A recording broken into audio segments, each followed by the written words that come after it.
আমাদের মাঝে এমন একটা সময় গিয়েছে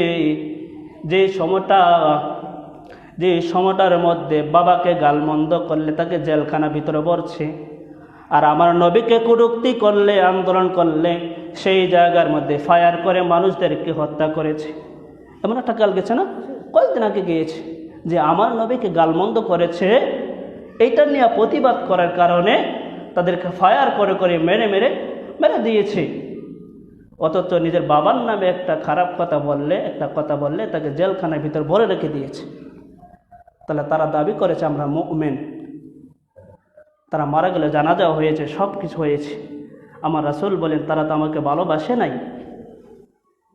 তারা তো তাদের ধর্মকে, তাদের বাবা মাকে ভালোবেসেছে। তারা মুমিন দাবি করে, তারা আসলে মুমিন নয়। তাহলে এবার আসেন, কোনো মানুষকে মানুষে ভালোবাসতে হলে কতগুলা গুণ থাকতে হয় না? কোনো মানুষ যখন কোনো মানুষকে মহাব্বত করে, যে কোনো একটা গুণ দেখে তো মহাব্বত করে, মহাব্বত দেখে না? 1 নম্বর হলো, একজন মানুষ আরেকজন মানুষকে ভালোবাসতে হলে প্রথমে থাকতে হবে গুণ, অথবা সৌন্দর্য, অথবা অনুগ্রহ, অথবা ধন সম্পদ, অথবা চরিত্র। এইগুলা যার কাছে আছে, এই সবগুলোর থেকে যে কোনো একটা কারণ থাকলে তাকে কি করে? ভালোবাসে। আমরা যে মানুষেরা আছি, একজন অপরকে যখন ভালোবাসি, যে কোনো একটা গুণ থাকতে হয়। কি রে, এই মানুষটা তো কালো, তাকে ভালোবাসিস কেন? তার চরিত্রটা ভালো, বলি না? আর তার চরিত্র তো ভালো না, তার গুণ আছে। আর তার গুণও তো নাই, তার একটা সৌন্দর্য আছে না? যে কোনো কারণ থাকলে আমরা কি করি? একজন অপরজনকে ভালোবাসি। তো এই সবগুলা গুণ আমার নবীর কাছে আছে কি না? সবগুলা গুণ আমার নবীর কাছে আছে না? সবগুলা গুণ আমার নবীর কাছে আছে।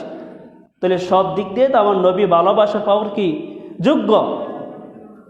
যদি গুণ দিয়া বলেন, একটা করে গুণ বলি, আমার নবী করিম সাল্লাল্লাহু আলাইহি সাল্লামের গুণ হলো মানুষদেরকে দেখলে সর্বপ্রথম সালাম দিতেন, তাদের সাথে ভালো ব্যবহার করতেন। আনাস রাদিয়াল্লাহু তাআলা আনহু 10 বছর খাদেমগিরি করেছেন, তিনি কোনো সময় বলতে পারবেন না আমার সাথে খারাপ ব্যবহার করেছে। আমাকে খারাপ ব্যবহার করেন নাই, সবার সাথে ভালো ব্যবহার করেছেন, সবার সঙ্গে অযথা কোনো কথা বলতেন না, লেনদেন করলে সঠিক মতো দিয়ে দিতেন। অনেক সাহাবীরা আমার নবী করিম সাল্লাল্লাহু আলাইহি সাল্লামের কাছে আমানত রেখেছেন, আমানতগুলো সঠিক সময় ফিরিয়ে দিয়েছেন। একটা সাহাবী কিছু অলংকার নবীর কাছে আমানত রাখলো, ইয়া রাসূলুল্লাহ রাখেন, আমি রাত্রে নিয়ে নিব। এখন রাখেন, আমি রাত্রে নিয়ে নিব। আল্লাহ রাসূল সাল্লাল্লাহু আলাইহি সাল্লাম অলংকার নিয়ে বসে রইলেন, এই সাহাবী আসলো না। রাত কেটে গেল, ইয়া রাসূলুল্লাহ। রাসূল সাল্লাল্লাহু আলাইহি সাল্লাম অহংকারগুলি নিয়ে বসে রইলেন। এরপরের দিন আসলেন, আসার সঙ্গে সঙ্গে তাকে গহনাগুলি দিয়ে দিলেন। সুবহানাল্লাহ, এই যে একটা গুণ। এবার যদি আসেন সৌন্দর্য নিয়ে তো আমরা অনেক শুনছি। একজন বিবি সুই হারিয়ে ফেলছিল, আমার নবী করিম সাল্লাল্লাহু আলাইহি সাল্লামের নূরের তাজাল্লি সুইটা সহ পেয়ে গিয়েছেন। সুবহানাল্লাহ। আরেকজন সাহাবী বলেন, আমি একবার নবী করিম সাল্লাল্লাহু আলাইহি সাল্লামের বাড়িতে গেলাম, গিয়ে দেখলাম নবী করিম সাল্লাল্লাহু আলাইহি সাল্লাম বাড়ির সামনে দাঁড়িয়ে আছেন। তখন পূর্ণিমার চাঁদ আকাশে ছিল। আমি যখন নবীকে দেখলাম, যেন মনে হইল পূর্ণিমার চাঁদ উপরে নয়, আমার সামনে দাঁড়িয়ে আছি। কত সৌন্দর্য ছিল, কত সৌন্দর্য। ধন সম্পদ দিয়ে যদি বলি, আমার নবী করিম সাল্লাল্লাহু আলাইহি সাল্লামের কাছে কোনো সাহাবী আয়েশা ফিরা গেছে না যে আমরা যত বড় ধনী হই, আপনার কাছে একবার জায়গা 2 বার গেলে কি করবেন? ধমক দিবেন নি? তো একটা ফাইয়া বইছি, আমার কাছে আইলে তে ফাইয়া লাগে বারবার করে আইয়া, শুধু আপনি কি বাড়ির সবাই কইব, ঘরে তারাও কইব। কিন্তু আমার নবী করিম সাল্লাল্লাহু আলাইহি সাল্লামের কাছে কোনো সাহাবী গিয়া ফিরা আইছে না। সব সাহাবীদের দিচ্ছে। আমার নবী করিম সাল্লাল্লাহু আলাইহি সাল্লাম বলেন, এই আনাস, উহুদ পাহাড়টা যদি আমার আল্লাহ স্বর্ণ বানিয়ে দিত, এই স্বর্ণটাকে আমি 3 দিনের বেশি আমার কাছে রাখাটা পছন্দ করতাম না। কয় দিনের বেশি? 3 দিনের বেশি। এই পাহাড়টা যদি স্বর্ণ হয়ে যেত, আমি আমার কাছে রাখার জন্য 3 দিনের বেশি আমি পছন্দ করতাম না, সবাইকে দিয়ে দিতাম। সুবহানাল্লাহ। তাহলে কত সুন্দর আদর্শ। যদি চরিত্র দিয়ে বলেন, আমার নবীর চরিত্র নিয়ে সূরাতুল আহজাবে একটা আয়াত নাজিল হইল। আয়াত নাজিল হল আহজাবের মধ্যে, লাকাদ কানা লাকুম ফি রাসূলিল্লাহি উসওয়াতুন হাসানাহ, তোমাদের জন্য উত্তম আদর্শ রয়েছে আমার নবীর কাছে। সুবহানাল্লাহ। কোন দিক দিয়া? ভালোবাসা ও যোগ্যতা তো আমরা কোন তার পাই না।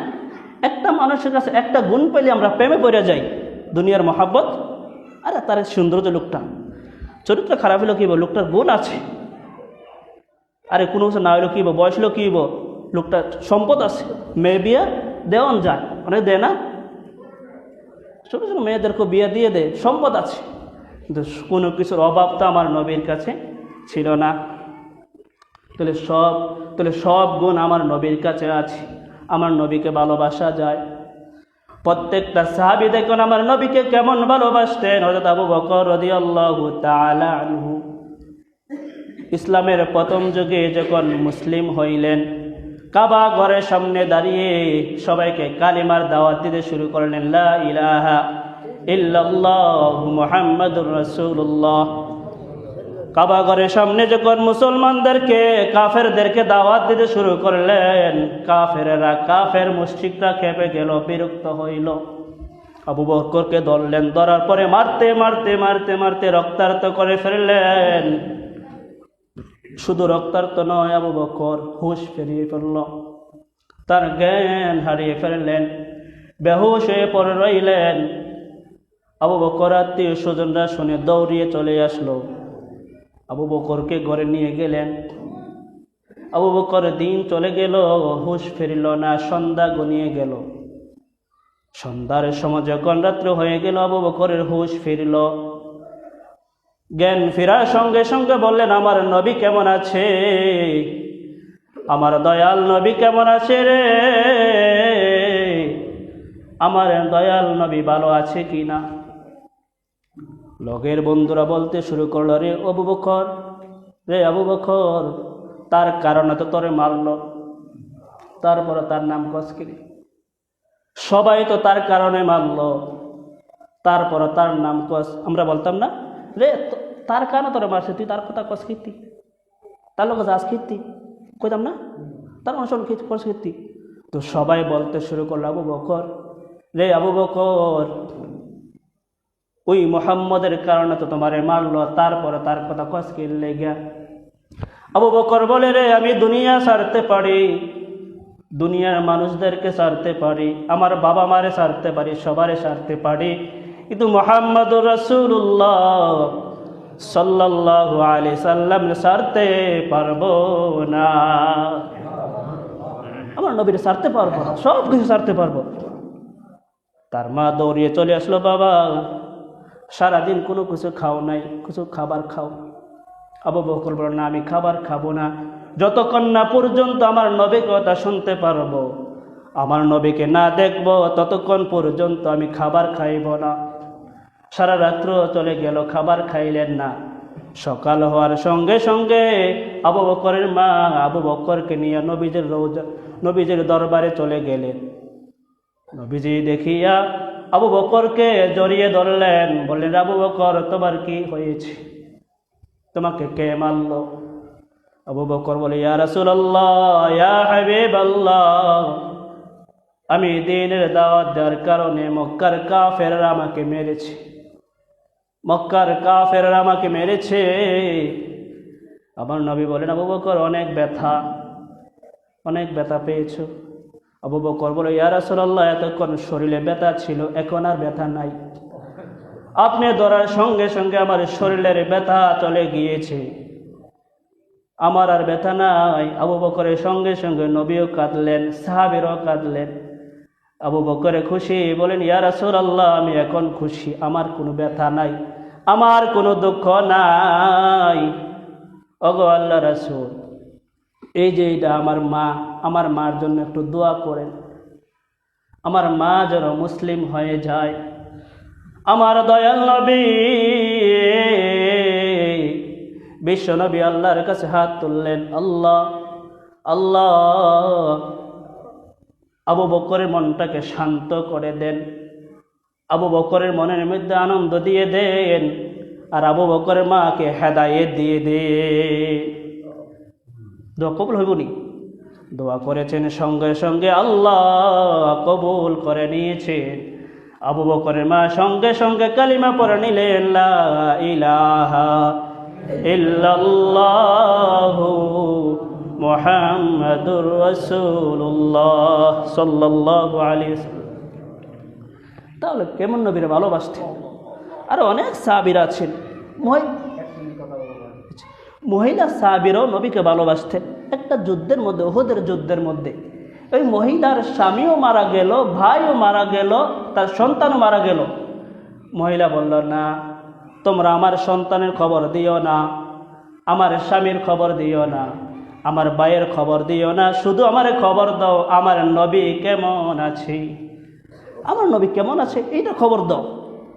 আমার নবীর আমি দেখতে চাই, যতক্ষণ না না দেখব আমি আনন্দ হব না। আমার ছেলে শহীদ হোক, আমার স্বামী শহীদ হোক, তাতে কোনো আপত্তি নাই, আমার ভাই শহীদ হয়ে যাক, তাতে কোনো আপত্তি নাই, আমার নবী সুস্থ আছে কি না এইটাই আমার শোনা। আমার নবী ভালো থাকলে আমরা ভালো। তারা কেমন ভালোবাসতেন, কেমন ভালোবাসতেন। আমরা হয়তো ভালোবাসতে পারি। আল্লাহ